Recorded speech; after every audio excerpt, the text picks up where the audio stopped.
So, in this video, we will be discussing Course in Miracles and lesson 263, where the topic is going to be creation as pure thought. So, in other words, when you are able to access pure thought, you are quote unquote manifesting or in creation. So, the antithesis to this is something down the line as hard work pays off, or you know, a brilliant mind and moving and shaking and working 4 and 5 jobs at 80 hours a week, or CEO of a company as the MO for creation.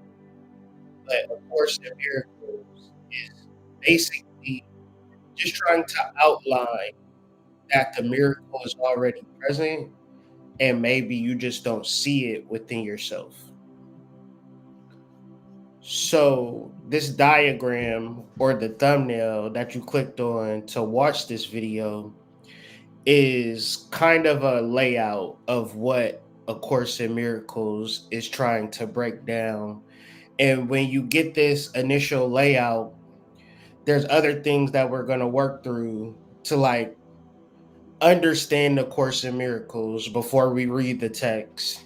However, this basic diagram, if you understand this diagram, then you understand how to create miracles in your life, because the miracle is your life. Like the mere fact that you're alive is a miracle, because there are like so many sperm, you know what I'm saying? And then the obstacles that you had to play, like a piano never fell over on your head when you walked outside. Like you got a lot of things going for you.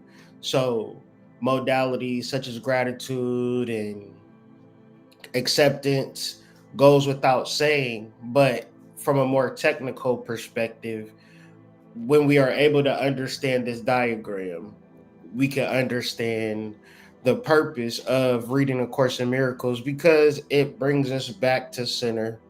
um like I've said this before, even before I was conscious, I was reading A Course in Miracles, because it's just a science and it works. So this diagram basically is laying out, the first part is the projector in the upper left corner, where this is the mind of the sleeping sun, right? So when you are not awakened, when you are just existing on life terms, the mind just simply is.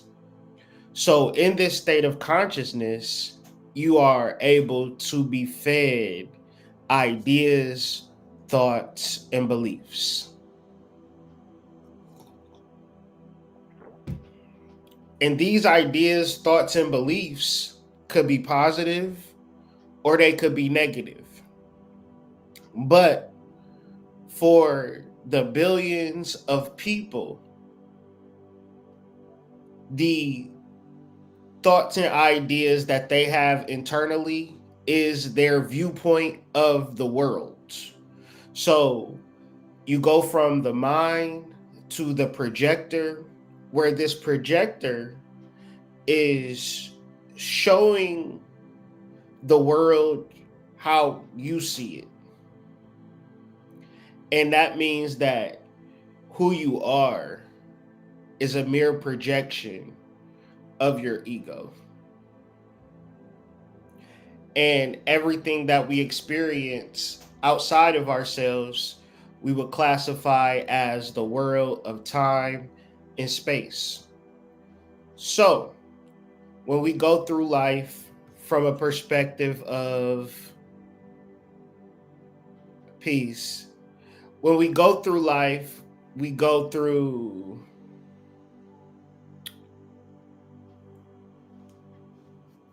it's like we feel bad for ourselves for what we didn't accomplish or what we didn't do.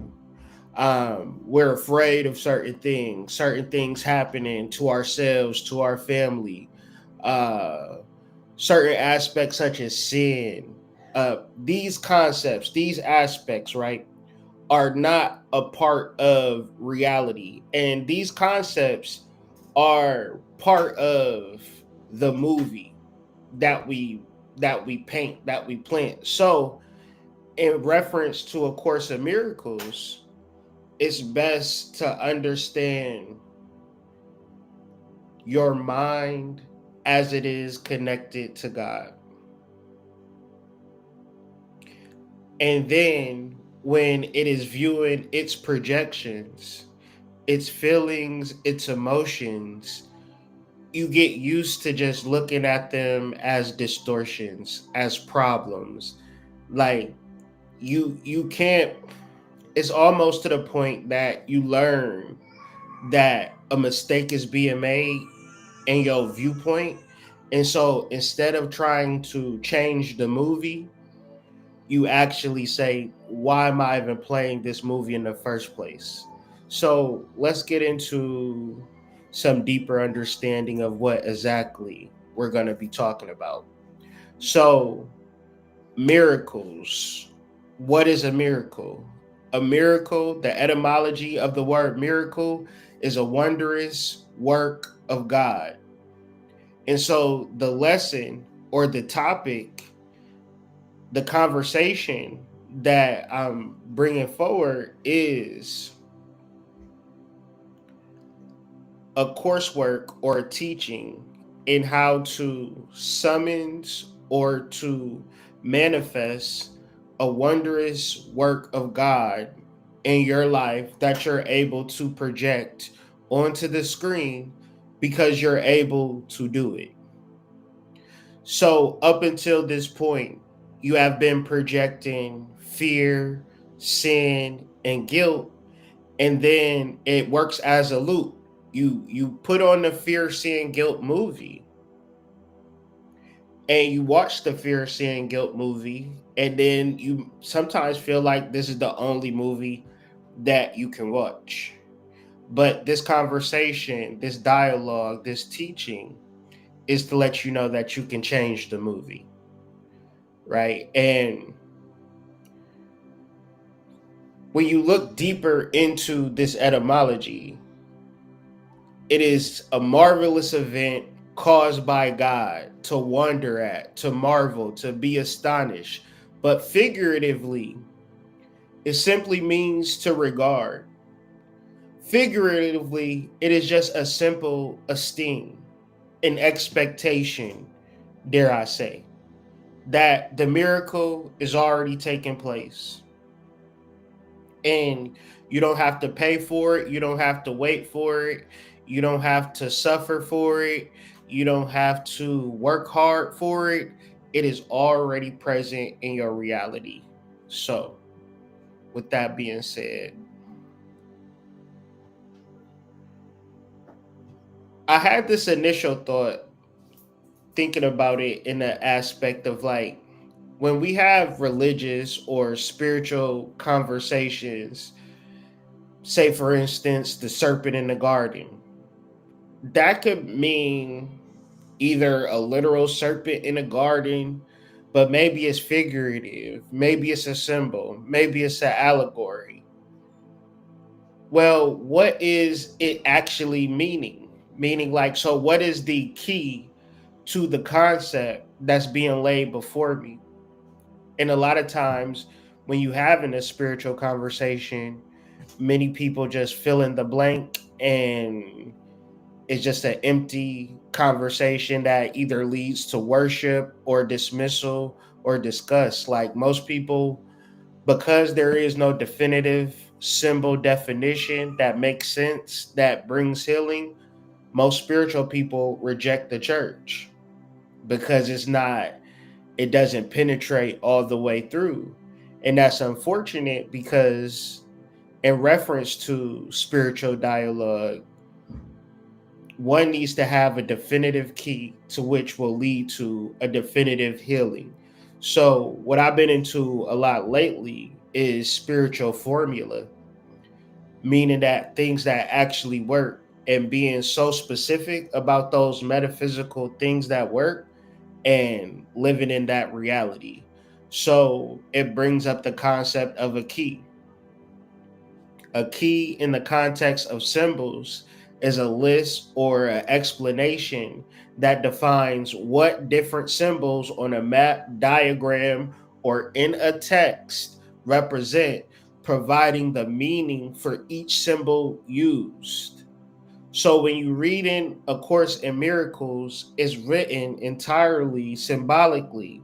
So words that we're about to look up and define and identify is words such as the Father, right? So if you had a good relationship with your father, you might be like, "Oh yeah, I'm into this Course in Miracles book." But say for instance, you had a bad relationship with your father, you reading it and it's like, no, I can't deal with this. It's talking about fathers, but yet and still is not talking about a literal father. It is a symbol for which you need a key to understand what it means when it is talking about specifically the key. Because when you are able to specifically identify the metaphysical principle and begin to work with and build upon such principle, you get real world results, because the inner creates the outer, not the other way around. So when you look at the movie and you want to change the movie, i.e., you look at your life and you say, "Man, I want to change something about this shit," the ways for which you absolutely change it is going to be through the modality of a miracle. And a miracle is a work of God, but God is in the realms of metaphysical, but people don't want to get specific about these metaphysical ideologies and reveal their potencies, because guess what? Just like a key is able to open a door, you're able to open the door into the heavens, into the metaphysical truths of the world. And this is why so many of our Black consciousness spiritualists have been silenced, imprisoned, murdered, right? To the point now that consciousness is a joke and nobody's really fucking with it. The reason why people is not really fucking with it is because within the truth of the message was a key for Black people in this country that was going to open up so many doors that now is looked to as a joke, as a commodity, as a hustle, as a way to get more speaking engagements and things of that nature. So, with all of that being said, let's look deeper into the subject.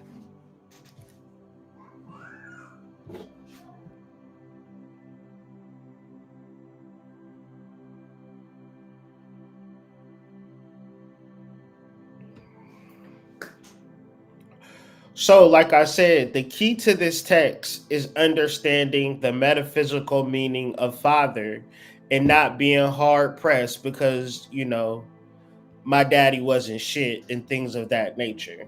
Because I'm telling you, it's that easy. So, a father is one who has begotten a child, one who gives origin to a generator. God, as father, is the great cause and cause of all life, all being. Since there is only one source from which all living ideas and all living objects proceed, we call this source the Father. God, the Father of all that is, He is the cause. Now, whether you agree with that statement or not is not the purpose of the conversation. Because if I gave you a key and it had 16 ridges on it of ill-defined lengths, and you said, "I want 17," but does it open the door? Yeah, it opened the door, but it got 17 ridges on it and I needed 16 on it. The key maker is going to look at you like, "Ma'am, you can either accept this key or go to another locksmith." because the metaphysical meaning will help you unlock what the text is actually talking about, because the text is using the word father. So to get deeper into the concept of what is this father, because we got to get deeper, because once we get past that barrier, we got to say, okay, what is the function of this father metaphysically? Or another way of looking at this is, how can I use the father to my benefit in a metaphysical understanding?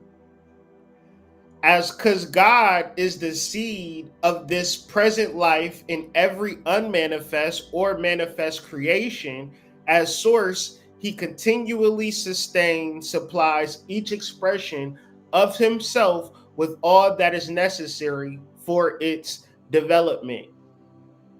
So basically, what it is being said is that everything that you need in this present moment is everything that you have right now.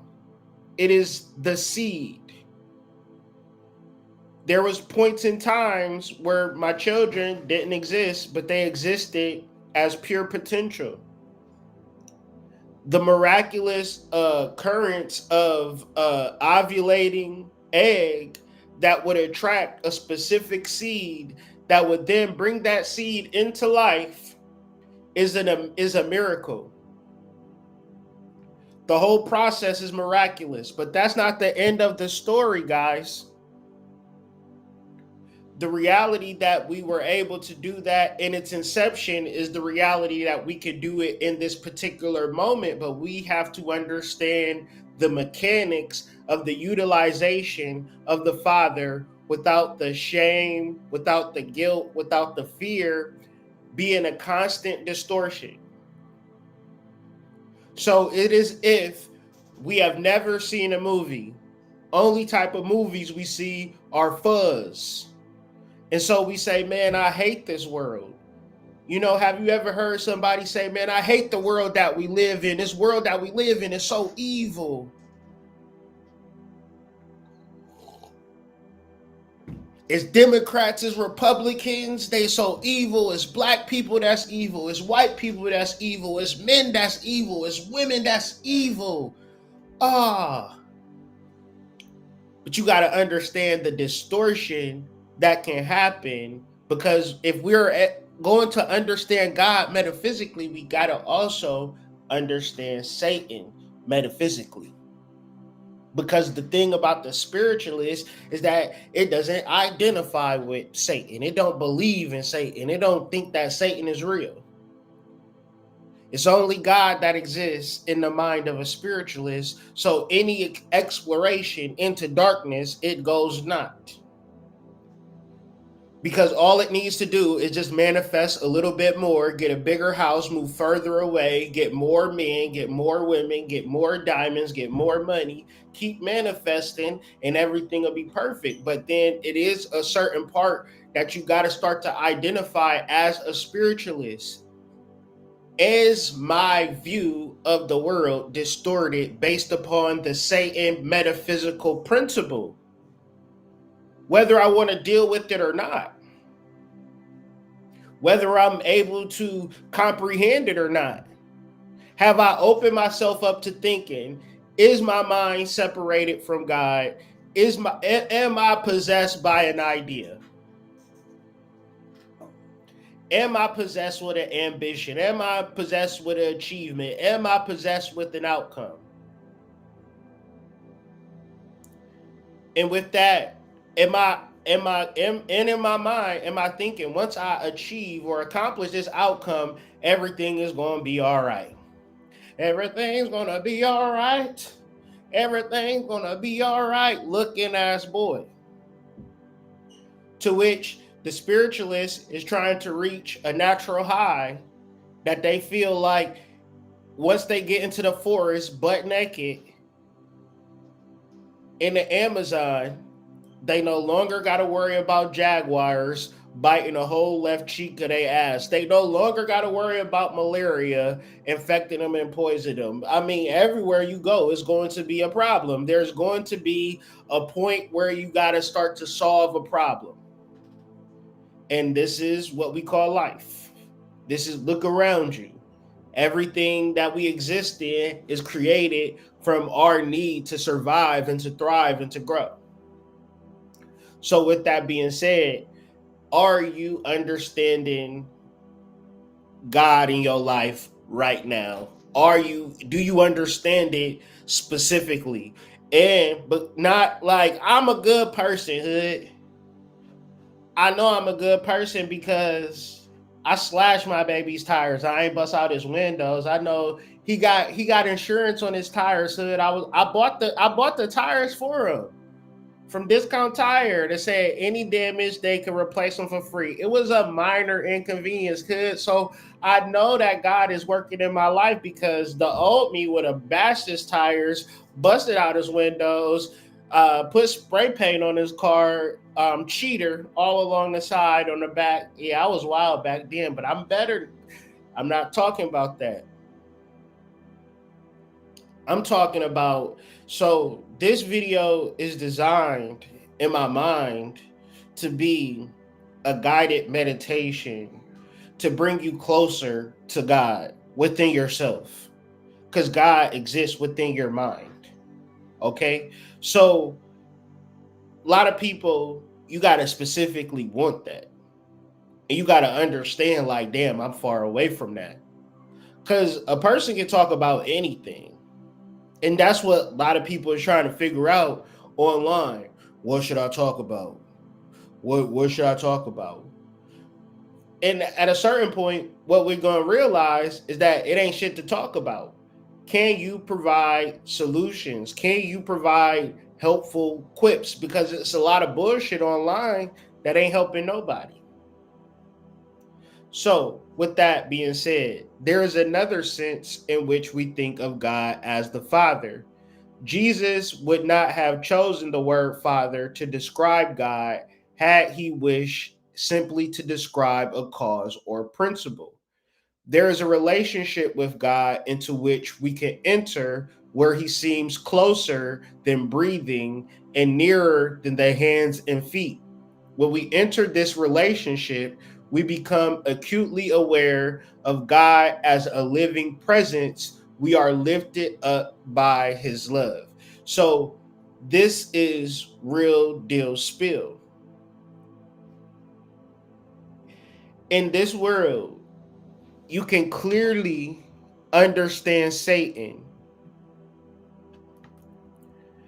It becomes clear as day when you start to understand that Satan is the deceiving phase of man, of mind and man, that has fixed ideas. Let me highlight that. The deceiving phase of man, I'm sorry, I don't know why I keep saying it that way. The deceiving phase of mind and man that has fixed ideas. So, you can have dreams about the truth. You can have visions about the truth. You can have billboards, bumper stickers, license plates, tags telling you the truth. But Satan is not a hooved monster, right? With horns and bloodshot eyes. That's not Satan.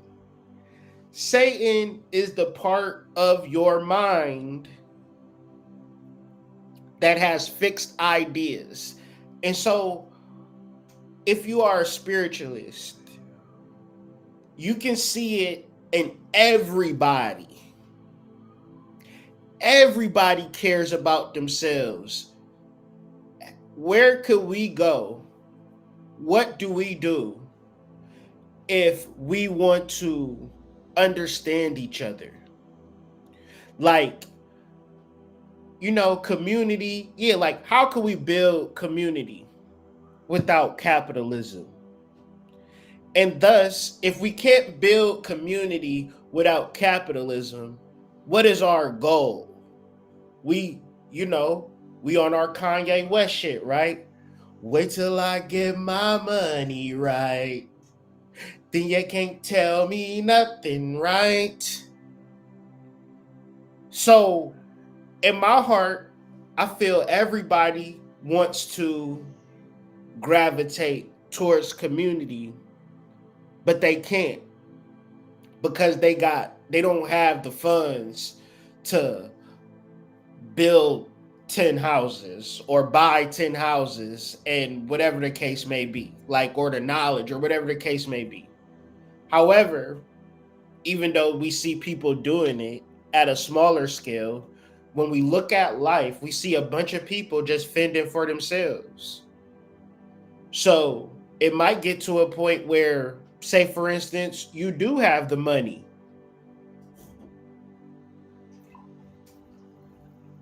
to buy a compound, but you done seen motherfuckers act so weird to the fact that you got the money that you like, man, I'd rather not.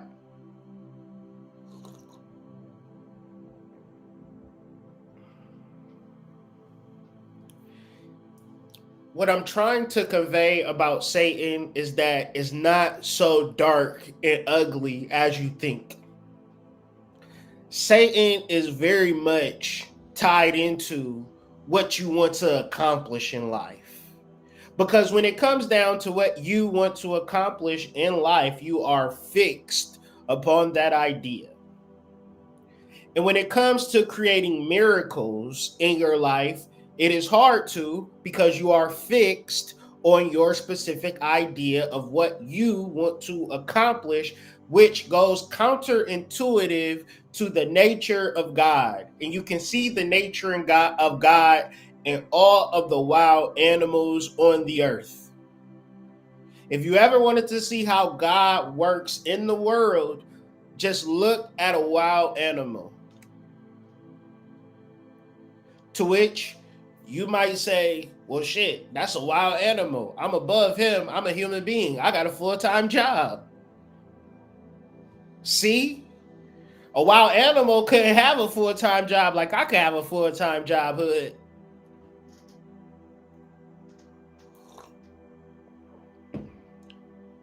Like, it is a natural mode to your being that is tied to your body. So, love. So, let's talk about nature.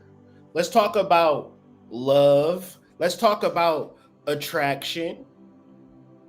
So, if you were the type of person that worked hard, made a lot of money, but you didn't work out because you were so busy making your money, right? And then you so happened to get into a relationship, it was kind of weird, and you can't figure out why it's weird. And then a nigga walk by that don't have as much money as you, maybe don't, hold it down the way you hold it down, but his physique is in order. And your girl hit him with that gaze. So you get mad at her for having that gaze. But you not mad at yourself that your ass wasn't in the gym getting that specific physique. Because this ain't Maybelline. It ain't maybe he bored with it. When you see 99% of the time, if you ever seen a nice physique on a man or a woman, you also seen a lot of hard work and a lot of dedication to this specific goal.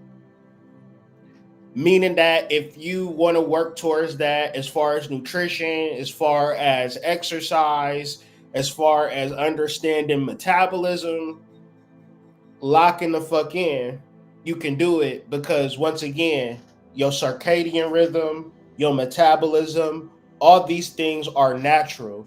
And what do? They pull you in the line of attraction. So, hood, I got 6 kids.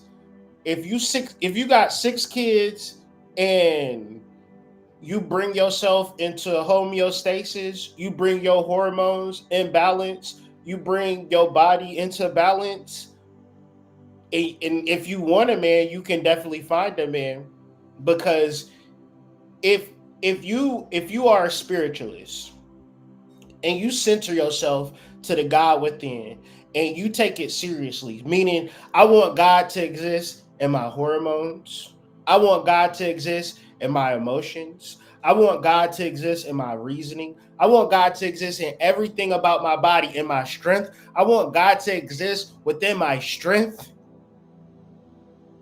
Okay, so you showing up every day, growing and developing because you have the ability to. You are going to attract that energy, but they don't teach you that in school. They give you gym class for an hour, and it's half-ass shit. Like they not locking in on physical education like they really should in school. So I say that to say we prioritize so many things within our mind of what we need to do. But think about your mind and think about your body. Your mind and your body are very close to one another. Like your mind is somewhere around or in your body. So one says, how do I improve my mind? Isn't it simple? You improve your body. But once again, the ego, that's a hard pill to swallow. That's a hard way to go with a lot of people. And then, more conversations. But let's get into the specific lesson. And so we can understand it at a deeper level. So let me get rid of this ticker so we can see the whole thing.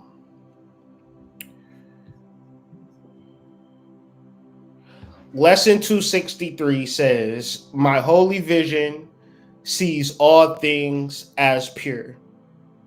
Father, your mind created all that is. Your spirit entered into it. Your love gave life to it. And I look upon what you created as if it could be made sinful. I would not perceive such dark and fearful images. A madman's dream is hardly fit to be my choice. Instead, all of the loveliness with you, blessed creation, all its purity, its joy, its eternal, quiet home in you. So the first part is Father is the mind. It's not your dad who wasn't shit. It's not your baby father who gets on your nerve. It's not you as a dad. Man, I feel like I could be a better dad. Like if I had more money, like we're not talking about that father. We're talking about your mind. So this conversation is not specific to a certain segment of people. Father is a perfect analogy because in order for us to be human, we'd have had to have a father. Versus if we are human, then we all have a father, meaning we all have a mind. Because our father isn't God. Our father isn't perfect. Right? So father is the mind. So that last sentence, a quiet home in you, is connected to that first word. And all this is doing is giving you an option that most people are not going to take because they rather create the thing that they have seen based upon the input that you have gotten. To which one says, okay, for a moment, stop projecting. Stop looking at the world and get into your mind, which by proxy is connected to God's mind. Because when you are just, this is a guided meditation lecture, the first of its kind. I want you to connect to your mind and blank it out. Your mind space is connected to God. And because it is connected to God, it's connected to creation. Anything outside of that is satanic. Because think about it. You got to figure out how you're going to pay these bills. You got to figure out how you're going to move. You got to figure out how you're going to get through college. You're going to have to figure out how you're going to get your passport. You're going to figure out what you got to do with this court case. So go ahead, go crazy, go to the library, get a couple of books, take some notes.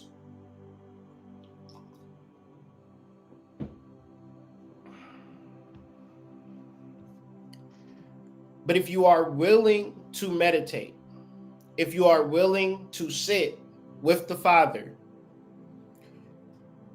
you will begin to see that there is nothing in this world outside of God, outside of you. But we got to understand the formula. So it is spirit, and then it is love. Do you love your mind? Is your mind a safe space?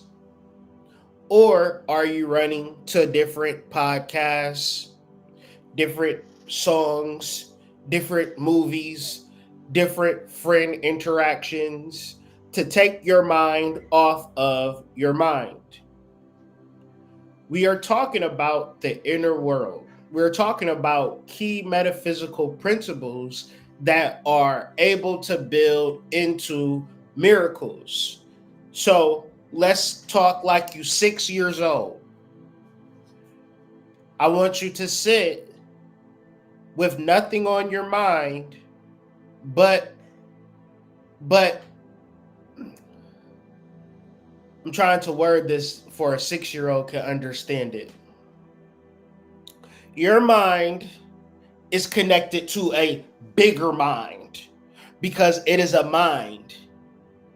And what does your mind do? Your mind ideates, or it creates ideas. And sometimes you don't know if it's good or bad. So you might say, Mommy, should I be doing this? And your mama say, no, Timmy, don't do it. And so your mind has now created a place where that thing is bad. But then when you get into the real world, you're probably going to need that skill. But you haven't developed it because your mind told you it was bad. So in reference to this particular mind that you have, I want you to never think of bad things, ever, Timmy, because your mind is perfect. Your mind does not need, because what we're trying to do, Timmy, we're trying to create miracles in your life. And if you spend time thinking about bad things, you'll look for those bad things in the world, or you'll see those bad things. You'll gravitate towards those bad things. That's why it says, I would not perceive such dark and fearful images. I would not perceive. That's a madman's dream. And that's not going to be my choice. Instead, all the loveliness with you is a blessed creation. Your mind, you have the choice to think about your mind as a pure palace filled with joy. Your mind as a connection to the eternal. Your mind as a particular home where you just feel so safe and so comforted by your mind. This is the principle, this is the function to create miracles in your life. And the text goes on to say, and while we still remain outside the gate of heaven, let us look on all we see through the holy vision in the eyes of Christ, or Christ consciousness. So what is Christ consciousness? Christ consciousness is the realization that everything in your mind is perfect. We have watched too many movies in reference to reality, where reality ain't real if somebody got to tell you. And if it happened in the past and it ain't happening right now, we have to learn how to reset and recalibrate to God's mind. Because we've all had experiences to where we say, man, this world, I've seen it with my own two eyes, hood.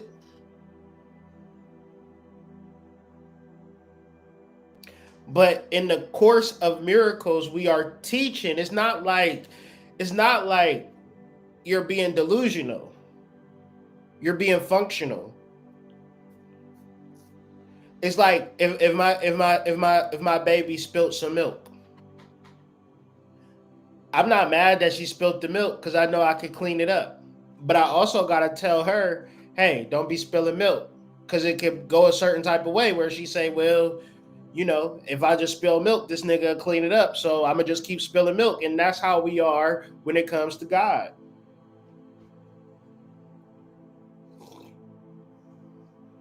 So therefore, it is our effort to not spill milk, meaning our effort is to, in verse 2 says, let all appearances seem pure to us. Like, let's force the issue in our meditation, in our outlook, in how we see our children, in how we see our relationships, in how we see our family. Let all appearances seem pure to us, that we may pass by them in innocence. Because we are on a course to miracles, and we want to figure out how to reach, how to get to said miracles.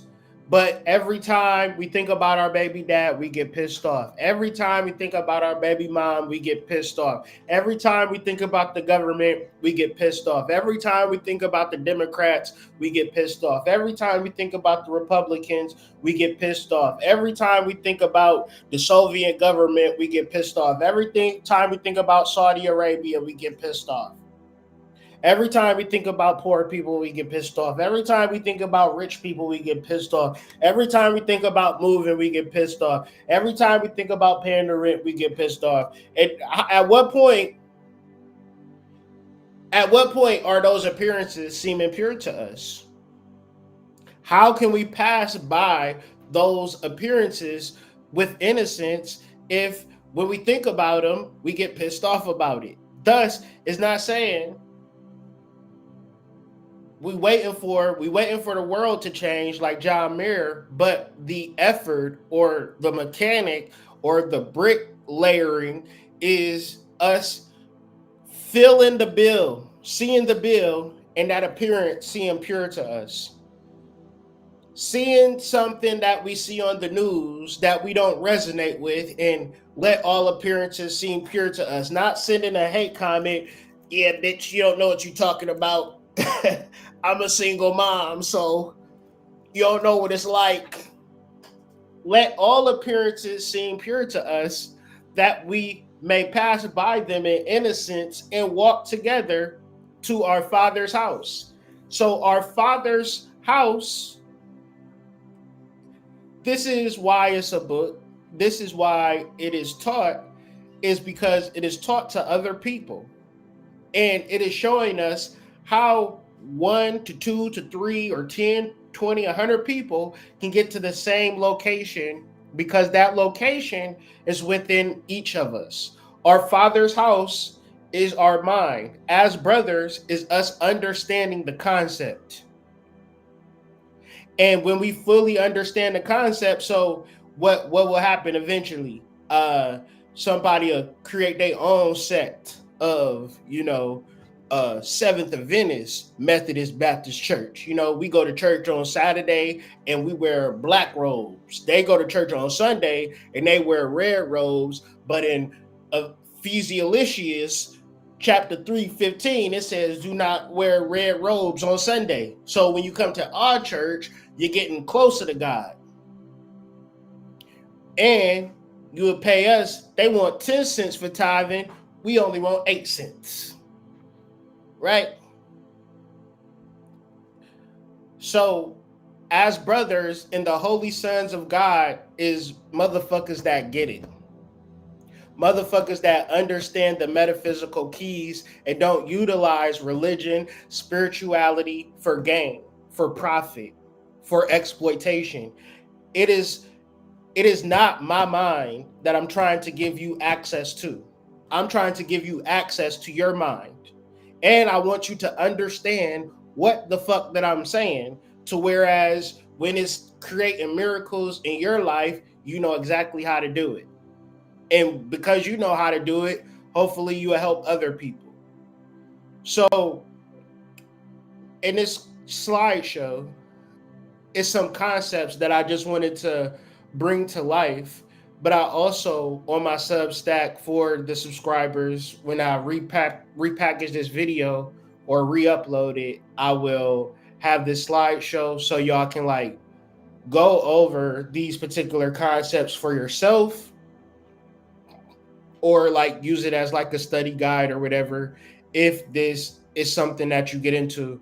And since, you know, I pay for Gamma, so I've been doing videos like different ways. So I just made a commitment that's like, if I'm gonna do videos, I'm gonna use Gamma as like a slideshow, and then an added bonus to the Substack people, free or paid or whatever, y'all be able to like download these slideshows. I'm going to see him tonight, so I'm gonna have a full-fledged presentation, Gamma style, on the whole movie. I know people said it's bad. I don't care. I'm not watching the movie to see if it's bad or not. I want to get the metaphysics of it. So, with all of that being said, the word that this miracle is speaking to is the miracle of ideation. In a process of ideation is a choice. And so if you are sane, if you are functioning, if you are just the type of person that can think for yourself, then you can create miracles for yourself by the process of ideation. So the idea is miracle, and Asian is going to be the form or pattern. So your ability to, and once again, how does one do it? You blank your mind out. You empty your mind. You stop desiring. You stop wanting. You stop scrolling. You stop wishing. You just are in the flow state, conscious, meditative state of your mind being the Father, or connected to the Father, or the Son of the Father, right? Your mind is basically a mini God. And whatever you choose to ideate on as a form or pattern, you bring into reality.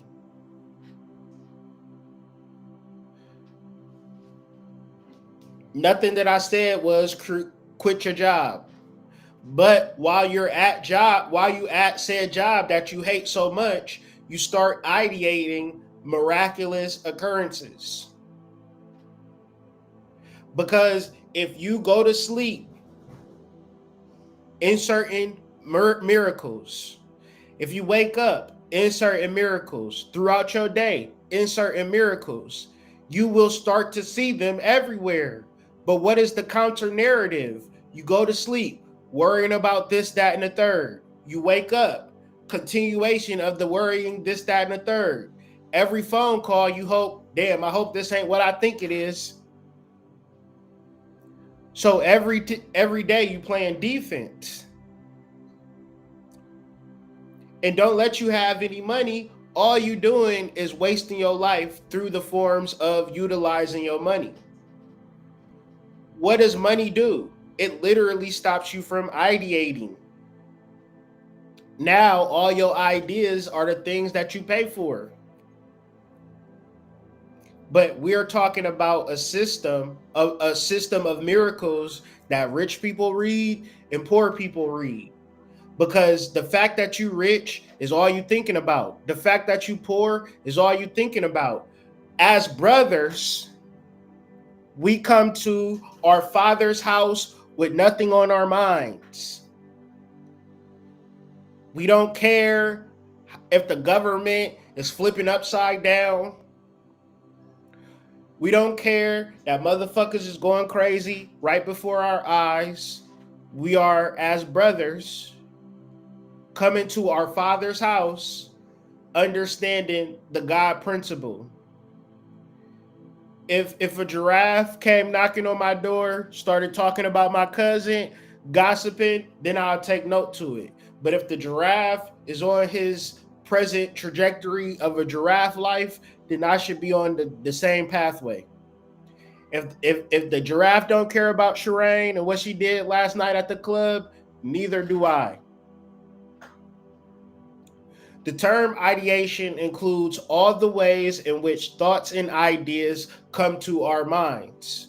So very clearly, we operate through a filter of experiences, knowledge, things that we can control, things that we can't control. But with all this being said, we can get behind that particular modality and choose which thoughts and ideas come to our minds.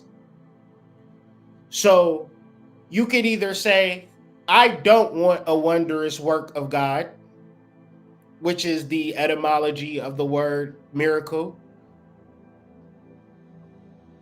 Because I don't believe that a miracle can happen in my life, hood. I done been through so much shit.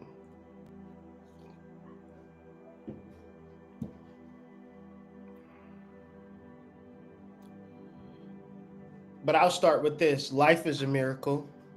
From simple sensations to complex concepts and abstract reasonings. So we wanna ask God for stuff. We want to meditate. We want to pray. But this is either a combination of all of it or something much more. It is the origin to our ideas. Why is this important? Because we understand that our ideas are what we see, are what we experience. So therefore, the relationship I'm in is a miracle, or it's about to be one. Hi, baby. Hi. Are you leaving? Bye. Go daddy kiss. I'll see you later.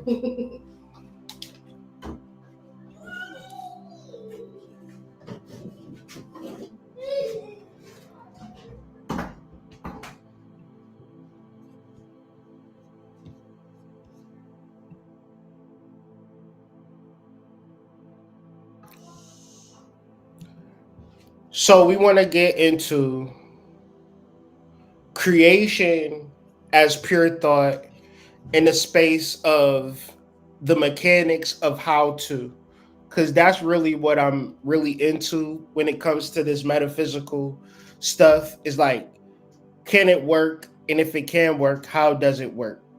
So basically, in its purest form, creation originates from a thought, a concept, or an idea. Before anything manifests in the world, it first exists in the realm of the mind. This principle is echoed throughout various spiritual and philosophical traditions, suggesting that divine, intelligent origin for all existences is the mode that you have within your mind. But is your mind divine? That's a choice that you're going to have to make. Your mind is source. Your mind is a technology of source. Like the iPhone 17 Pro Max, that technology that is in every single phone. It's like if you got an iPhone 17 Pro Max and it said it had 15,000 cameras and your phone had one camera, you could take it back to the store and they can give you a goddamn new camera. Why? Because all of the cameras are standard. All of the phones are standard. And what I'm saying is all of our minds are divine. It is a divine instrument. It is a divine technology. It is source. Source lives through you in your mind. Now, if you got shame, guilt, fear based upon past experiences, future experiences, these are going to be your obstacles and blocks to self-realizing. So when we are talking about Father, your mind created all of this. This is your mind, the divine mind, where all creation begins. You just might need an idea. And where is that idea going to come from? So what am I not saying? Meditate and then the idea will come. Meditate because you want to meditate. Don't meditate because you have a divine mind connected to source, because the idea might come when you're walking down the street. The idea might come where you're driving in the car. The idea might come while you at work. The idea might come while you taking notes. The idea might come while you watching this video. The idea is ever present in your reality. But what I'm saying is prepare your mind to see the miracle. Prepare your mind to receive the idea, the concept, or the blueprint at any point. Because it's everywhere. It might be a little bit here, a little bit there, a little bit there, and it'll all come together to make something. You are to live life in full presence of, like, you're not meditating on having a divine mind. You are utilizing that divine mind in all of your experiences, in all of your decision making. So what does this resort to? It might resort to planning your day. And planning your day based upon having some exercise, having some cultural, having some metaphysical, having some spiritual, having some historical things lined up, and then you executing each and one of those things. And through all of that execution, you are gathering data. And because you are gathering data, you are entering it into your mainframe or your large language model, right?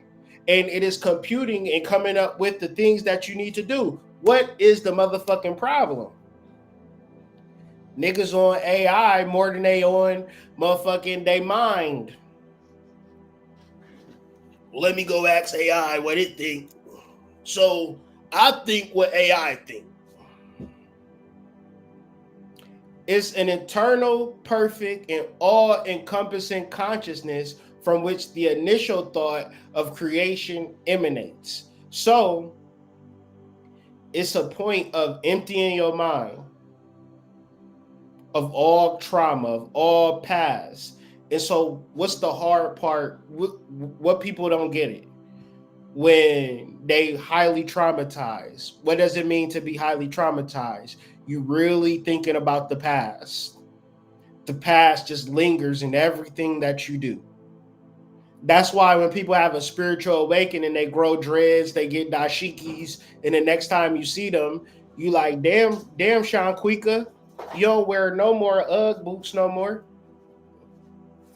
You don't wear leggings, Ugg boots, you don't wear quick weaves or nothing. Because they don't even, those thoughts, those ideas and concepts, they don't resonate with this vessel. And you see it across the board a lot of times. So the mechanics of creation being pure thought. First things first, we understand that our mind is divine, our mind is source, and then we allow spirit to enter into the thought. Once conceived in the divine mind, spirit enters into this pure thought. Spirit can be understood as the active living force that imbues the abstract idea with potential and essence. Another word for this is chokma or Mars. Spirit enters the thought. So if I get an idea, if I get a concept, and I get a blueprint, and then spirit enters said thought, what does that mean? In A Course in Miracles, it is saying that I am acting alongside my conscious mind's idea, my divine mind's idea. I'm acting throughout what I feel and see to be right.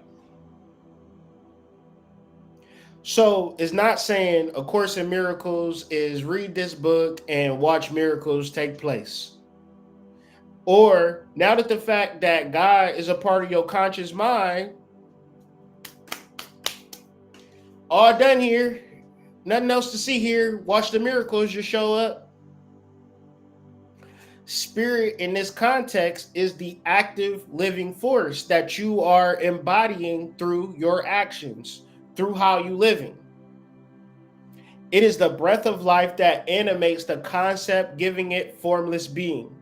So if I have an idea for a sculpture, then if I just sit there with that idea and say, God is in my conscious mind, miracle, miracle, miracle.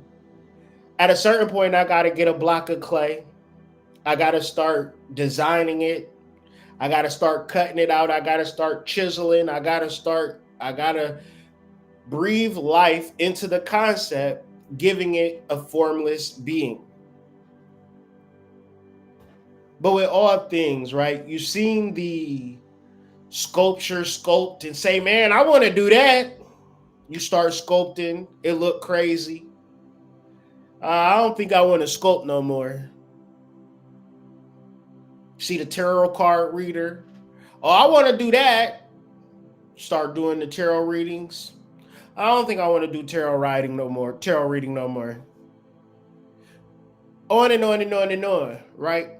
Now, if you wanted to be a sculptor or you wanted to read tarot, the key fundamental purpose or principle to bring it into creation is the modality of love. Love is when you look at your partner and you like, I don't even know why this motherfucker even with me right now. This motherfucker must love me. I know this motherfucker love me to be with me.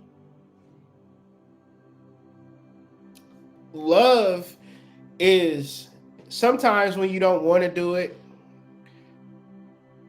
Love is like you don't want to do it, but then you do it enough.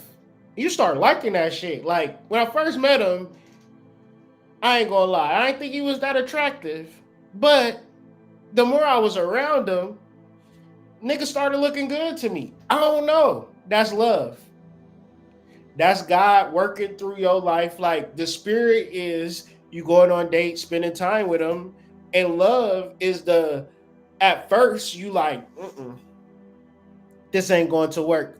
Love requires some form of opposition.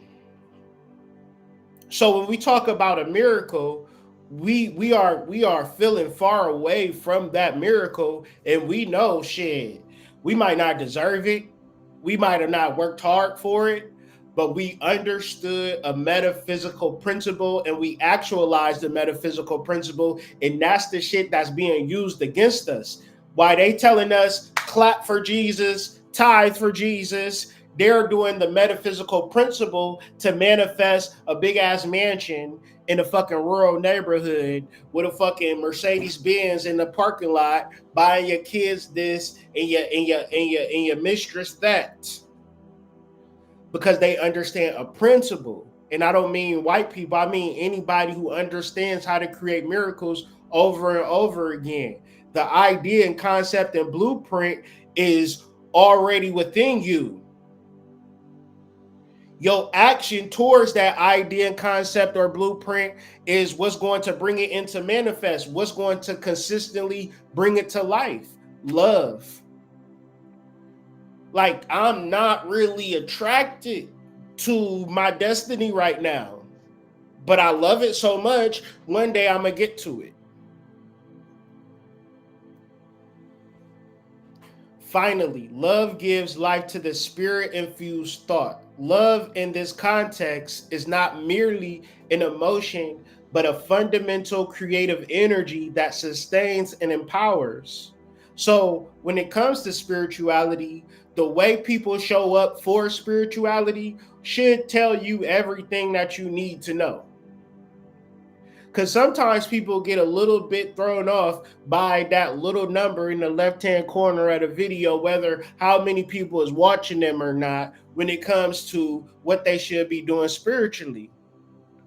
Because you don't love it, you are treating love like an emotion, but love is a fundamental creative energy. Love is a choice that one makes that sustains and empowers you through all situation. It's the cohesive force that brings the thought into a vibrant existence, ensuring its perfection and eternal nature.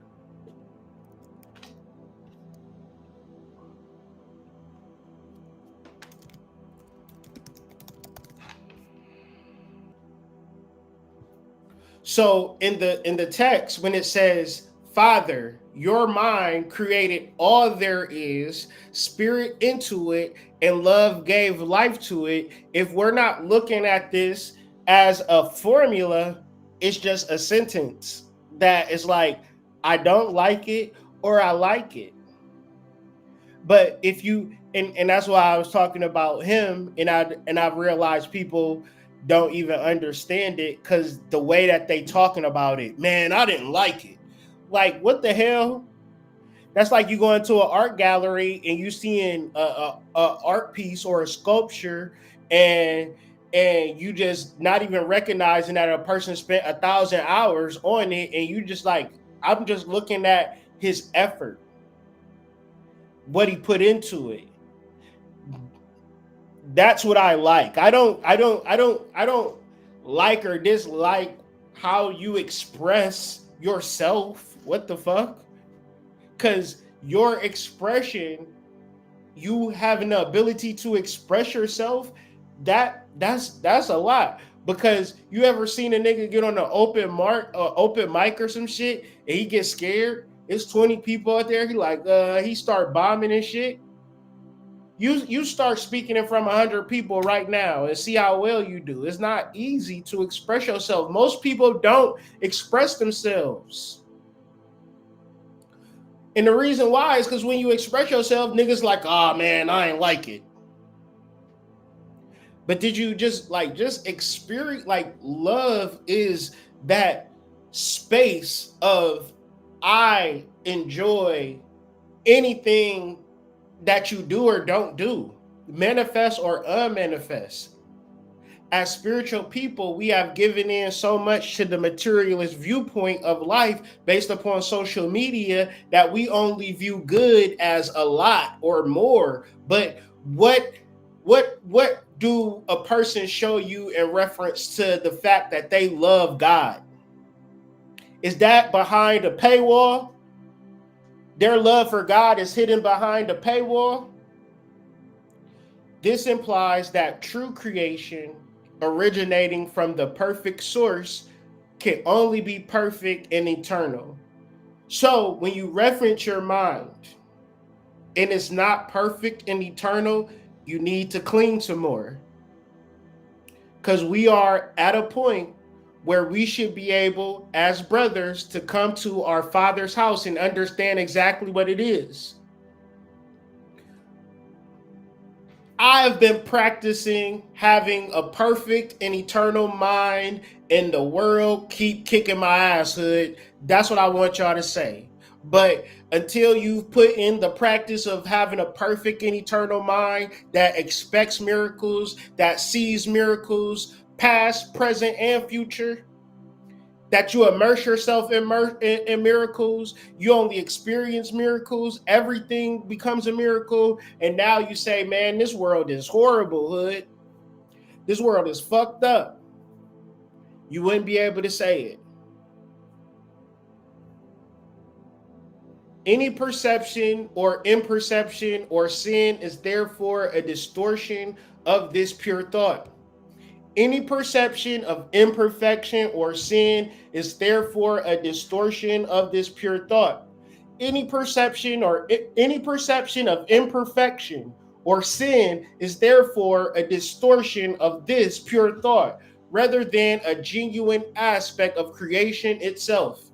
Well, Hood, you gotta have tough times, you gotta struggle sometimes. That's what life is. Life is struggle. Struggle is life.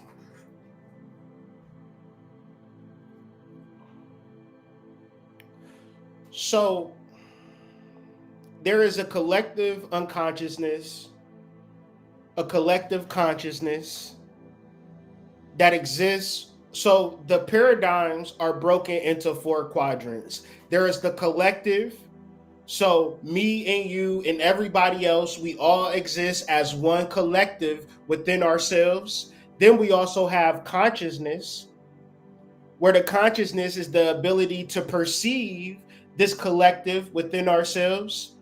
So you know how to show up and how to heal and how to better serve humanity. You just feel as if you can't, or you won't, or you don't, or you are. Right? But the ability to show up is within yourself. How do I show up? Connect to the perfect eternal. Immerse yourself in the perfect eternal. Only think perfect and eternal thoughts. Anytime you get a negative thought, surround it, immerse it, drown it in the perfect. Visualize, revisualize. Whenever you experience something, re-immerse it into it. Start to expect it. Start to predict it. Start to see it in every aspect of your life. See it working in every area of your life.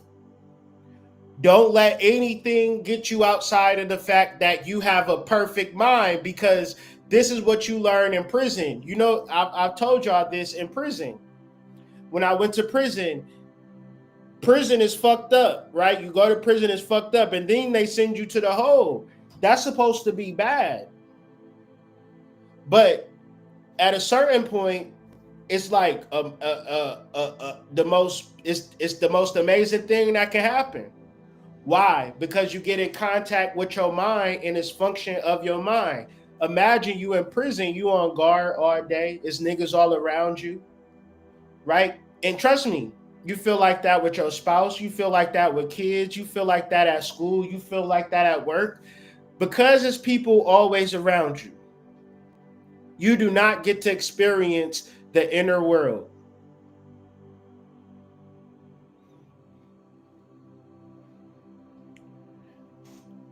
And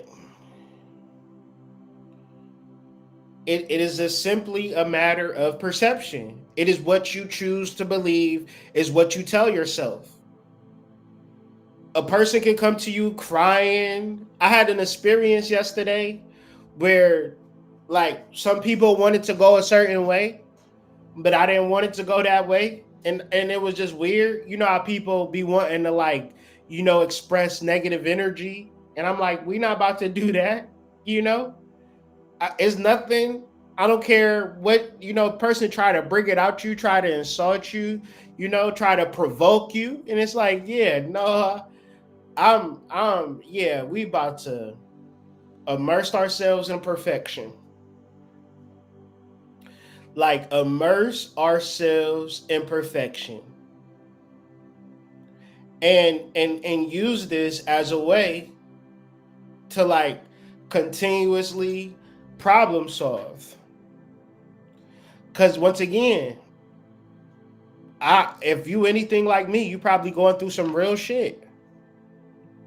And ain't no hocus pocus easy way of getting through it. You got to figure out a solution. And my heart space told me to get into, because the reason why I did this video is because I will read A Course in Miracles, and like it's like always the first thing that I see every day, and I'll read it, but I'll just read it. But I'm like, I'm not going to like just read it. I'm going to break it down. And I'm gonna keep breaking it down because I was just thinking, like I was working yesterday, and I was just thinking like not saying like I like more or less like I need to be like, because I've read this book for years. So it's points in my life where I'm immersed in this particular rhetoric, and then there's points that I'm not.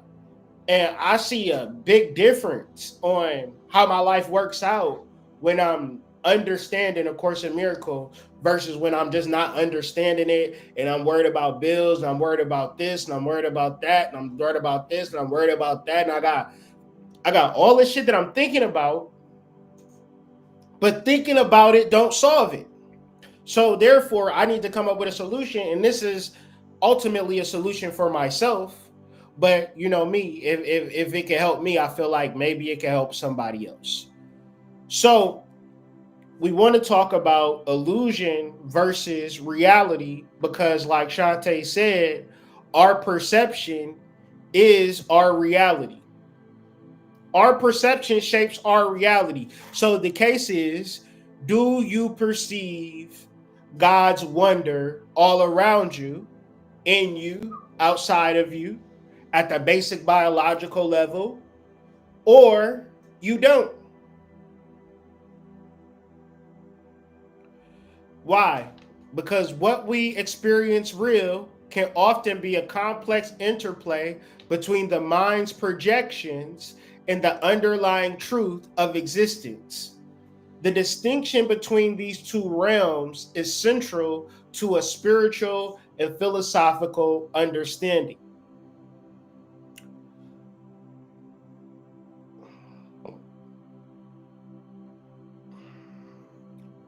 Because you don't agree that it was a miracle that you came from sperm and egg and developed in your mom's womb for 9 months, and you managed to make it this far without a piano falling on top of your head.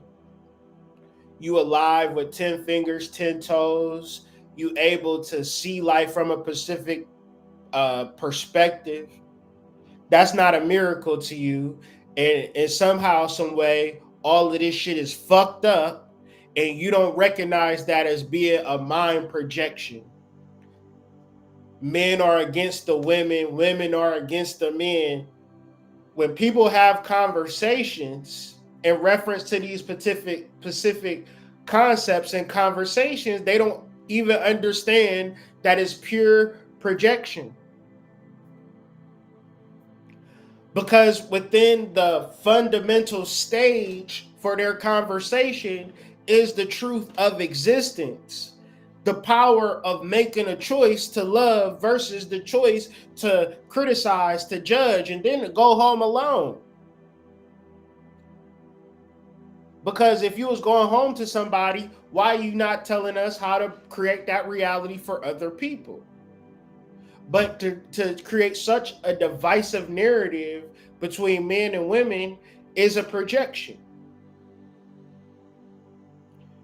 The underlying truth of existence is magnetism, attraction, beauty, effort, unity. So a person can have a conversation and a person says, well, that's just what I think. That's just my perspective, hood. That's just what I'm thinking, hood. That's just my perspective. That's like your cell and your body. You know what I'm saying? It have a role. It's like a white blood cell, but it's like, hood, I want to be a heart. And it's like you can't be a heart, you a white blood cell. That's just what I think. I think that I want to be a heart. I want to you just going to be a cell. So instead of understanding the truth of existence, people try to force their issues across as if they are true issues. So it's all a grift.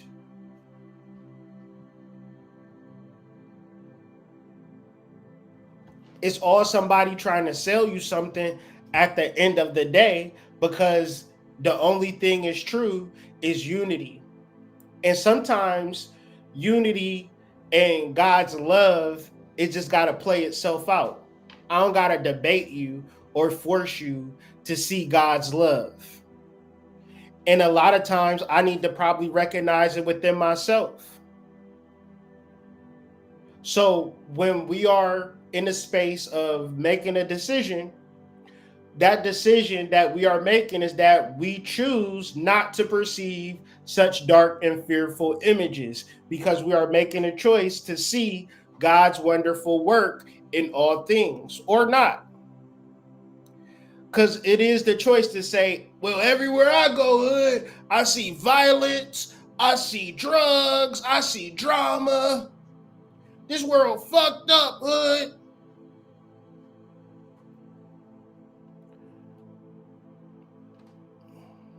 You making the choice to go there, because you could easily drive to the nice neighborhood and not see none of that. And at the same time, it's still quote unquote drugs, violence. It's always shit happening in this world, guys. In Buffalo and goddamn South Carolina and Philadelphia, people looking for somewhere to go right now, and they've refused to recognize that the place they need to go is to their father's house, to their mind, right? And just sit there and exist there. You can meditate there, cool, but we're going to have to live life with our father's mind. So when you are washing dishes, you're not washing dishes, man. I hate washing these motherfucking dishes, bruh. These motherfuckers always eating food, man. These niggas greedy, hood. You know how many dishes I had to wash yesterday, man? That shit was busy, bro. I had to wash so many dishes. I hate it. What is God trying to show you in washing these dishes? Do not conjure a distorted reality, one filled with fear and darkness. This is a madman's dream. Learning how to love everything that you do, when you do it, however you've chosen to do it, is the way to get to reality. Sin, fear, and suffering are distortions. And from a metaphysical perspective, sin, fear, and suffering are not actual components of reality. It's like if we were physically laying bricks. And we all know what a brick is because we brick masons. And then another nigga comes here and say, well, I think that bricks should be made of pure air. This is just what I feel because I just think that y'all wasted too much time building bricks with actual bricks. Let's just make bricks with air. And you will see there wouldn't be no buildings being built. It'd be impossible. Because a brick is a brick. So metaphysically, physical properties of something that is real, it is a certain perspective. And so the thing about thought is that thought is physical. Metaphysical is it's a certain like world. It's like in this world, although it might be tornadoes and thunderstorms and shit like that, this world is like so abundant, right? To whereas it's so abundant, just to give an example of trees. It don't make sense to say, well, what areas can there not be trees at? Why it ain't no trees in the ocean, hood? Why it ain't trees in the mountain? That's why you know, because it gotta be, it ain't no tree. And you can find trees in the ocean, you can find trees on mountains, but metaphysically, we live in an abundant metaphysical world, meaning that you can build whatever you want to, and the kingdom of heaven is within you. You can build your castle to be whatever you want it to be, however many rooms you want it to have. Your imagination, your mind, you shouldn't be afraid of your mind to the point where you're like, man, I'll be afraid to even think because I just have all of these dark and twisted thoughts and all of this stuff. All this is doing is preventing you from God. So it's like, I got ADHD, I'm bipolar and all of this stuff. So it's like you could be in a situation either by yourself or in a relationship, right? And because you identified with some of this dogma that the scientists have given you, these concepts, you wouldn't even knew these concepts would existed. You know what I'm saying? But they say, oh yeah, you got this psychological, mental disability. This thing is wrong with you, right? And so you could be in the present moment and your mind, because it's like, yeah, I got it. I can do this because they said that I'm, bipolar. You know what I'm saying? So that's why my mind goes like back and forth, and I can't help it. You know what I'm saying? And it's like, how much time do you spend with pure and loving thought? Like out into nature or in your room or just in the world, everywhere you going, challenging those thoughts as they come. Because I guarantee you, if you challenge every negative thought in reference to your boyfriend, to your husband, to your girlfriend, to your wife, they won't exist a year from now, 2 years from now. And you would have grown closer to that person, and you can reflect on this moment to think, yeah, it can happen in any relationship where you could be caught up into the sin, fear, suffering, distortion of the experience of being in that person's relationship. But what about you? Have you spent time in pure and loving thought? Right? And this is, once again, we're talking about mature spirituality, because there is no situation where you can't love it. There is no situation that you cannot purify it and look at it from a pure perspective. Yes, this is negative. Yes, I don't like it. Yes, I'm uncomfortable, but I'm coming back to the purity of my mind, and I'm asking God for an idea, a concept, or a blueprint. I got it. Okay, this is how we're going to handle this, right? More or less than being triggered and then acting off of your emotions that are being inundated by your mind, psychosis, Satan, ultimately that's pushing you further and further away from God with your fixed ideas. All of it is an illusion. So the ego's vision of separation. The ego plays a significant role in perpetuating this said illusion. Its vision is founded on separation. Little Timmy is 1 year old today. That's the ego's vision of separation. Little Timmy, it's your first day of school. Little Timmy, you graduated. Here's your graduation. What you going to do with your life, little Timmy?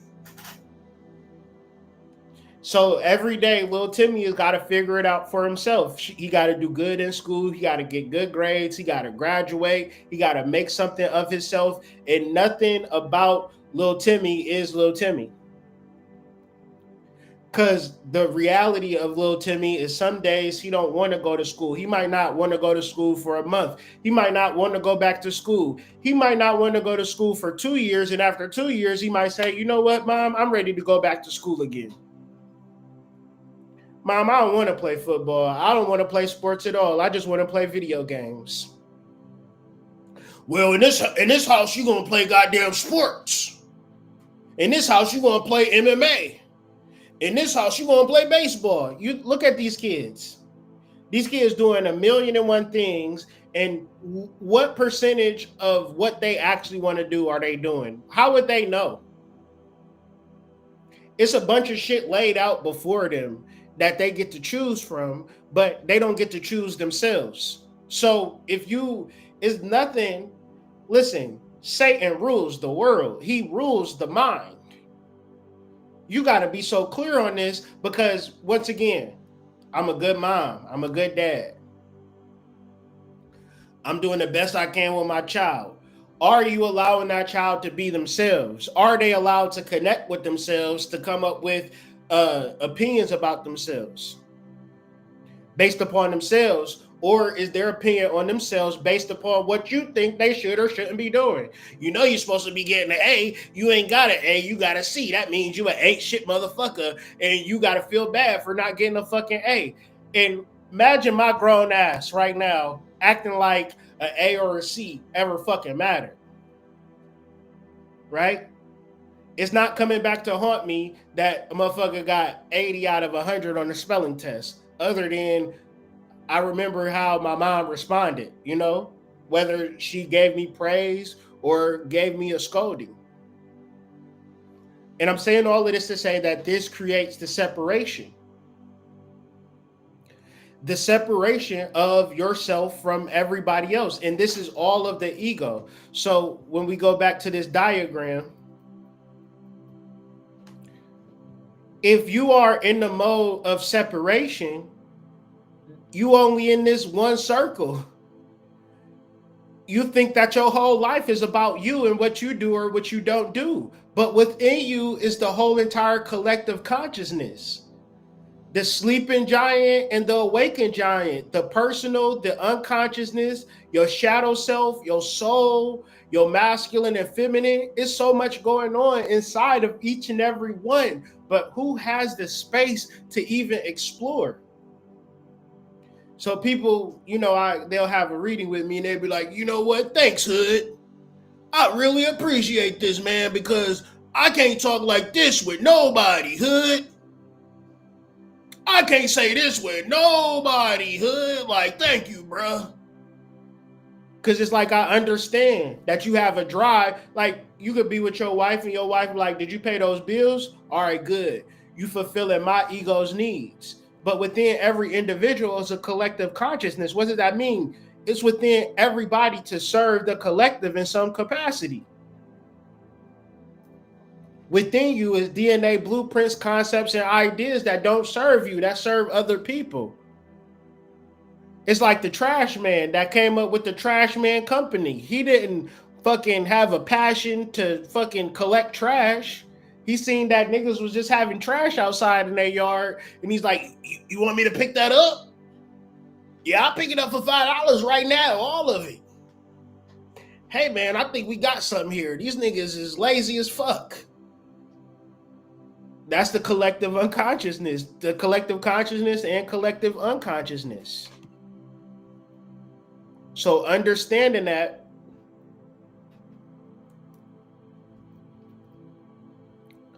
understanding the holy vision, right? The holy vision isn't, you glowing, right? The holy vision is when you see all of yourself. You see that you're not just the ego. You see that you have so much potential to give, to show up in your relationships, to show up with your children, to show up in your business. You know that you have the ideas, the concepts. You got spirit infused in everything you do. Fear not. And if you got a little box where it's just a little people showing you love, that's your little lane. That's your niche. Everything you do, imbue it with the Father's love. Just immerse yourself with perfection. Everything you do, tap into perfect love. Take some time when you making love to make some eye contacts. You know, you giving them rabbit strokes. Give her a little slow stroke. You know what I'm saying? A little eye contact, a deep kiss. Imagine that this is, you know, like Alicia Keys. Kiss me like you'll never see me again. Like, give her one of them moments. Cause that's what we so caught up in the humdrum TikTok, figuratively, literally, all that shit, that we not even pausing to recognize who we are as gods, who our partners are as gods. So the miracle, y'all together, why are y'all together? Is it a miracle that y'all are together? Or is it just, you know, this one nigga I'm fucking with? Girl, I'm fucking with this one nigga. He got money, girl, but he don't you know, he don't got it down there though. He got a nice car, nice house, he cool, you know, but Tyrone still got it though. I said it was his last night, you know. Meaning like you out here playing with these niggas because you can, right? But do you see the God within himself? Do you see the God within yourself? I seen a video that said we hold women to a higher standard, and that's a good thing, but I don't even want to get into it right now. I digress. So in the second verse, or the second verse of the excerpt, it starts off with saying, and while we still remained on the outside of the gate of heaven. And that gate to heaven is symbolic of your conscious mind connecting to your spiritual mind or your divine mind. And so, first of all, when you see something that says the gate of heaven, since there is no literal gate of heaven, we're in the realms of metaphysical symbolism.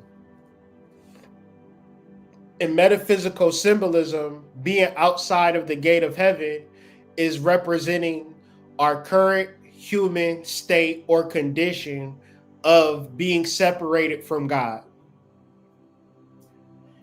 Imagine a world where we all recognize God lives within us through our mind. And not through our education, not through our knowledge, not through our experiences, but through our pure mind, our emptied mind, our meditative mind. At any moment, if you want to connect to God and have them inform your next actions, clear your mind. In the midst of making love, clear your mind and invite God through your love making section. You studying for a test, clear your mind. Invite God to help you study for this test in a way you never studied before.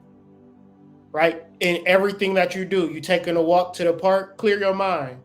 Invite God to take a walk to the park with you. So, in the current human state of affairs, walking to the park is walking to the park. In the current human state of affairs, Democrats are Democrats and Republicans are Republicans. Start seeing God in everything. Start decoding shit. Start picking it apart and seeing what was God saying when he said this.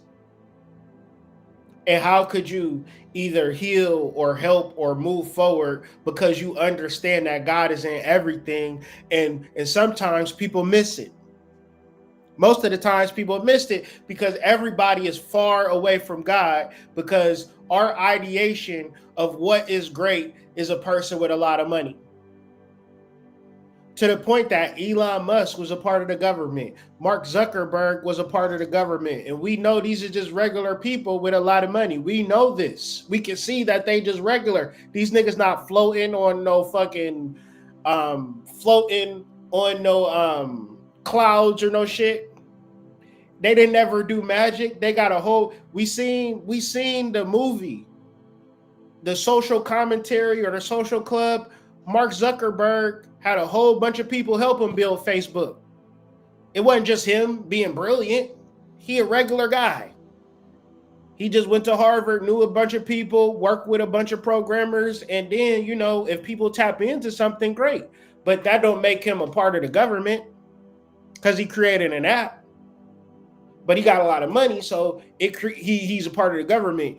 We should always view our government as a space of merit and merit only, if we're going to have a government at all. But since we are so disconnected from God, we view that anybody with a lot of money should be able to rule over us. And this is an oligarchy. So if you don't make a lot of money, then that means that you don't have a voice. So as this world gets worse and worse and worse, because this concept is an illusion, it's not a real concept. The things that I'm saying, the things that I'm sitting here talking for an hour and 40 minutes already are going to be the things that you're going to need if you're not fucking filthy rich. Because niggas feel it right now. You go on a date with a girl, she like, you not rich? You don't got a lot of money? I don't understand how this is going to work out, because I see myself being with a rich nigga.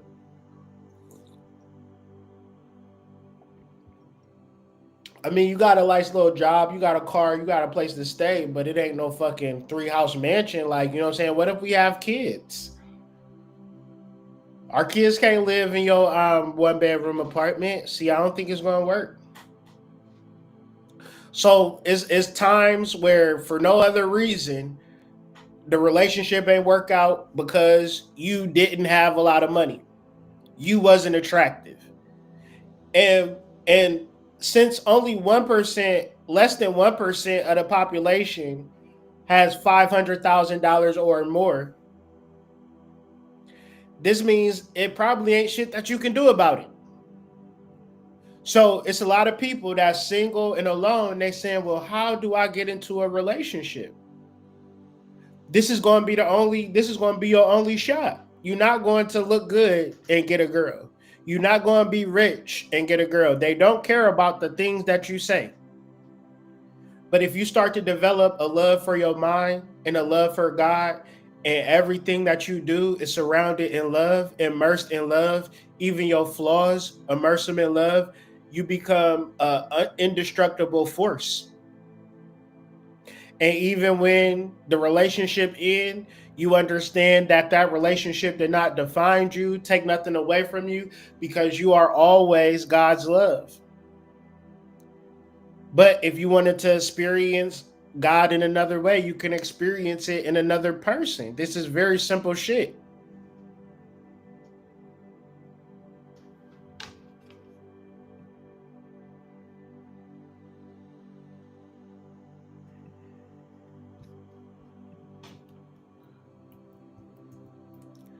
So back to the holy vision as a training of perception.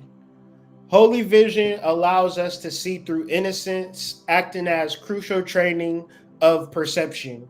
So the holy vision is that diagram that I showed you, looking at your mind through the totality of your mind, which will enable you to look beyond your ego's distortions, because your ego is just one part of your mind. Regardless if it's good or bad, up or down, left or right, it's just a small part of you that if you prioritize it, it's just a natural distortion. But this is Satan, because Satan lives in all people in a space where like if you just drive to the suburbs, you can see Satan running rampant, right? They like to say, you know, the hood is a dark, demented place, but you just see in all of these homes with nobody outside playing, everybody in their houses doing Lord knows what. And God have told me it's a lot of those houses that ain't nobody even in those houses. But Satan want this world, want us to be in this position so bad that it create the illusion that it's people living in all of these houses. So part of the rapture, part of the awakening is that we about to see millions and millions of homes that just empty, because we've commodified everything and we've created a usury, a compound interest to say, if I buy this home at 200,000, I could just keep it and it can go into value. So I own this home. I bought it at 200. It's worth 500, and it's only going to be a value if I sell it. But if I keep it, I could just keep growing it. And I don't want nobody to move into my home, because if you move into my home, your kids gonna be putting crayons on the walls and shit, fucking up my toilets and all that shit. I just will just own the house and nobody move into it, and I use it as a way to hold value in my portfolio. So when people ask me my net worth, I'm worth X amount of dollars because I own these amount of homes.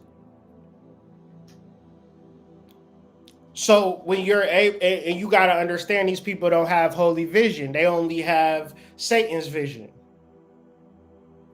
So this is why, we are ratcheting up our understanding of God, because you'll come face to face with the enemy, and if you don't have no understanding of God, what you going to do? Fight fire with fire. But you got to understand, you are not a part of this world.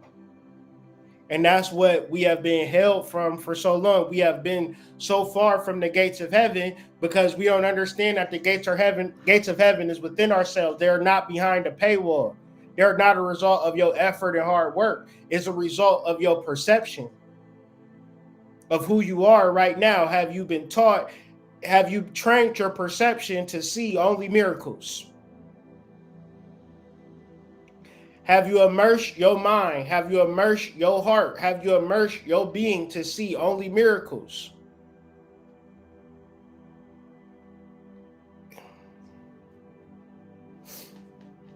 Because we also understand heaven is not a place that you go to when you die. Heaven is a state of consciousness.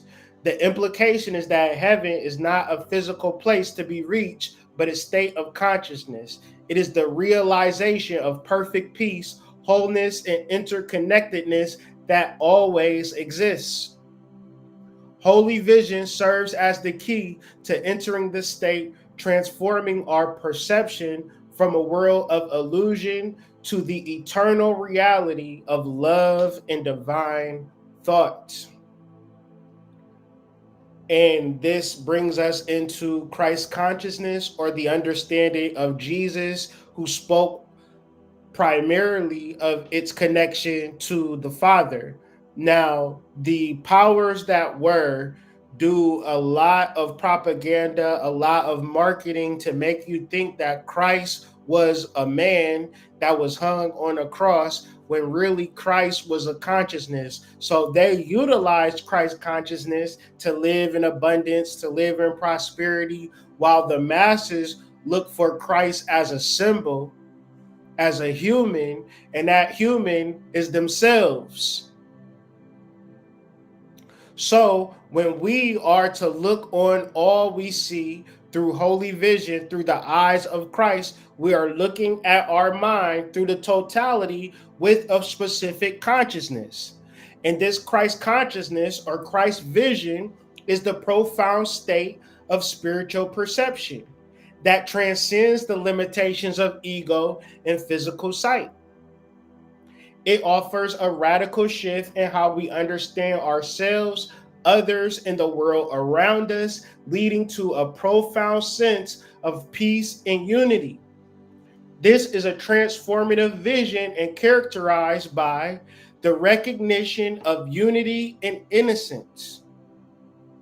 So the purpose of understanding this within yourself, and then to teach this to others, so you could live in some form of harmony. Because without unity, you are separate. And without innocence, there is judgment. And who wants to live in a space where I'm in a relationship with you, I'm in a family with you, but I feel like I'm about myself and I don't feel free. I feel judged. I feel ridiculed. So I'm going to get a reading with Hood and say, damn, thank you, Hood. I can only talk like this with you, Hood. My mama, she think I'm crazy. My girl think I'm crazy. My kids think I'm crazy. But once again, understanding miracles might not come from nobody else. It might come from in understanding yourself. What do I mean? So cell consciousness, which is a consciousness, it operates in unity. No cell is in your body. And I Googled this. I'll just read what Google said. I asked Google, what does our body teach us about unity?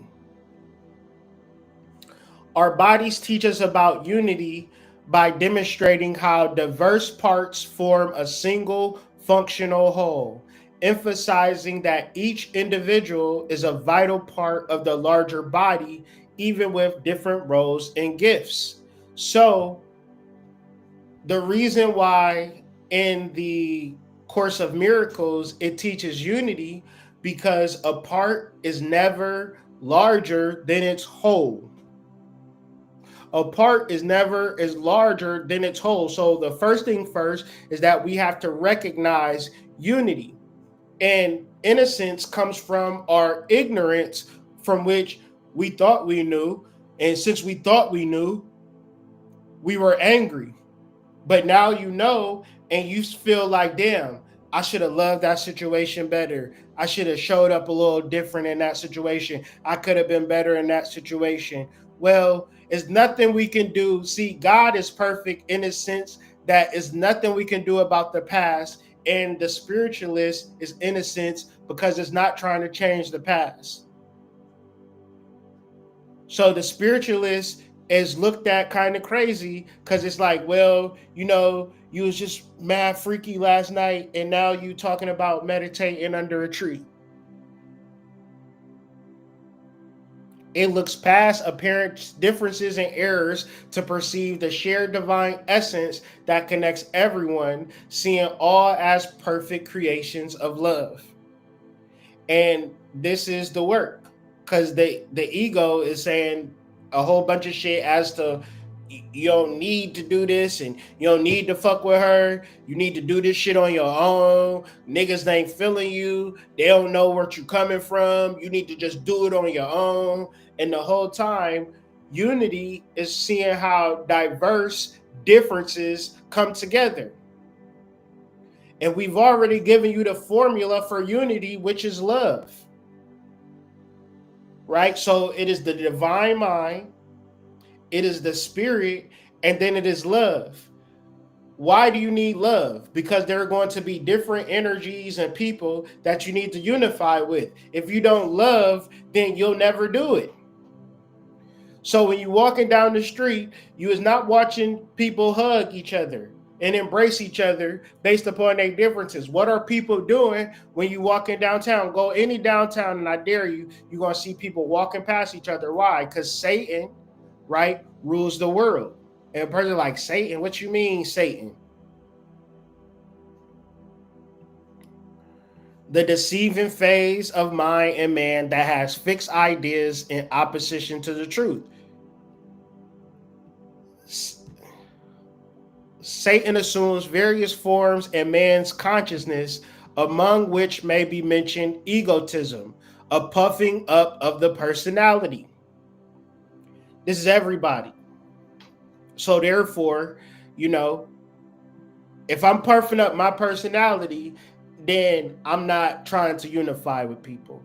And that's exactly what Satan wants. And that's what makes this conversation so hard. And that's why you have to speak for hours to get this point across, because without it being said, the normal status quo is going to go on in your heart. You're just going to keep on thinking about yourself, doing you, and you're not going to get it. Right? But one has to see through form into essence. Right? See through form into essence. Stop looking at the physical. See through form into essence. This vision enables us to look beyond the superficial appearances and transient forms of the physical world and penetrates to the core essence of things, perceiving the eternal, unchanging reality that lies beneath the veil of illusion. This is what we are starting to see with these psyops and all of this stuff that's going on online. When you know it's real, the internet is the internet. When you know it's real, when you start seeing what you're seeing online in real life, that's when you know it's on. And when you start seeing that, you're starting to see the walls of duality collapse. And all that's going to be left is God within the human being to make decisions. Because if you are connected to the matrix and you see in the matrix fall, guess what? You are falling too. But you are not the matrix. You are the soul. So once again, what does Satan preach? It preaches separation, conflict, and judgment. And all of these are illusions, right? The only thing that exists is wholeness. We haven't been taught wholeness. We haven't integrated wholeness. We haven't connected and become one with nature yet.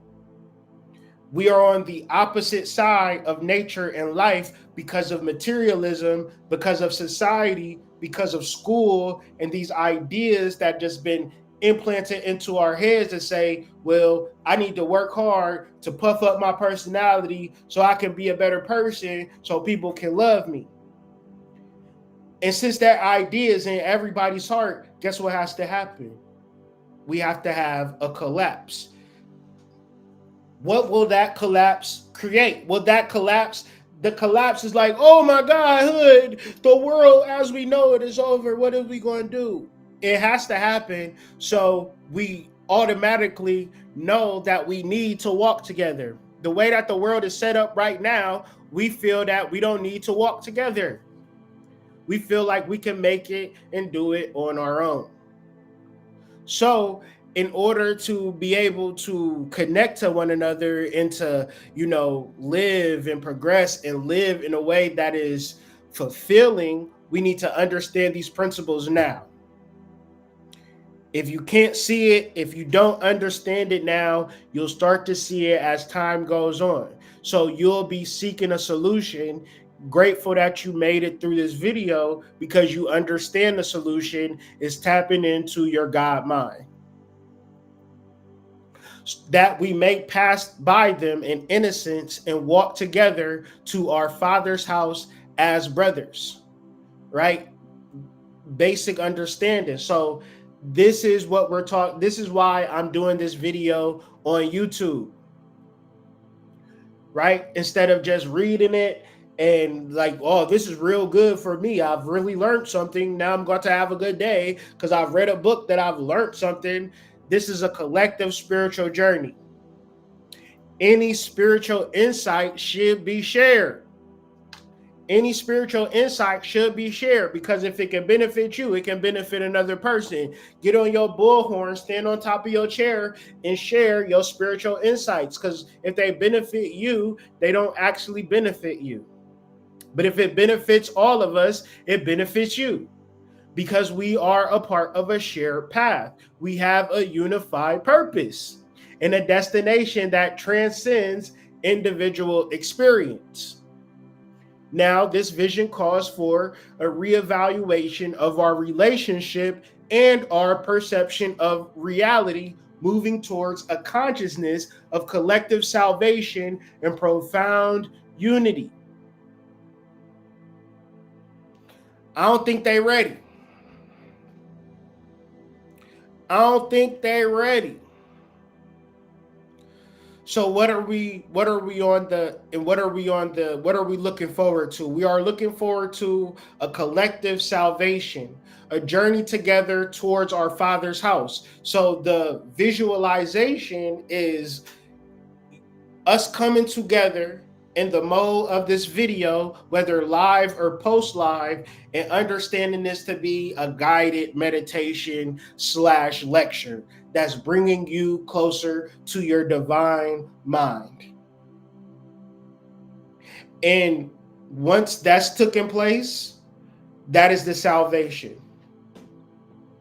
Because if we are more than one person reaching the same conclusion, having the same outcome, then that is going to be the magnetizing fact that brings other people into said unity consciousness, which recognize a shared spiritual identity, which is our mind, our pure mind, being connected to the outermost intelligence. We are a result of the outermost intelligence by the default of our experience of life. Like the fact that we are alive is a result of technology. So now, as we come together under this body of unity consciousness, we have to learn. I'm the first one that need to learn this. Some of y'all may be more advanced in this than I am, but learning to see past differences in judgment in others. So this is to dissolve and separate and get to a pure consciousness, because I'm not going to say that I ain't mad, at certain people for certain shit. That's work that I still like. That whenever you dealing with somebody or something and it's triggering you, yeah, that's the work right there. And what's the purpose of all of this? To restore wholeness, a reconciliation through forgiveness, to access the divine mind, to be in a present state of wholeness, and to just operate through this unity and divine love that we have access to because we're willing to make that choice. And so for those that are on the Substack, I will be uploading this video, this slideshow. So become a member today, either pay or free. But paid members get a free monthly reading. So make sure you tap into that. We send those out every first of the month. Fun thing that we do on the Substack. Appreciate all of the support. And if you like this video, but be prepared for more of these style videos from me, where it just helps me stay on topic, stay on track, because I do tend to wander from shit to shit. But with all of that being said, I hope y'all did enjoy this video. I hope you did gain something from this. And once again, if you want to re-educate yourself, go over these slides in more depth, please join the Substack and look out for the upload. I'll upload this as soon as possible. But with all of that being said, y'all have a wonderful, wonderful day, and I'll catch y'all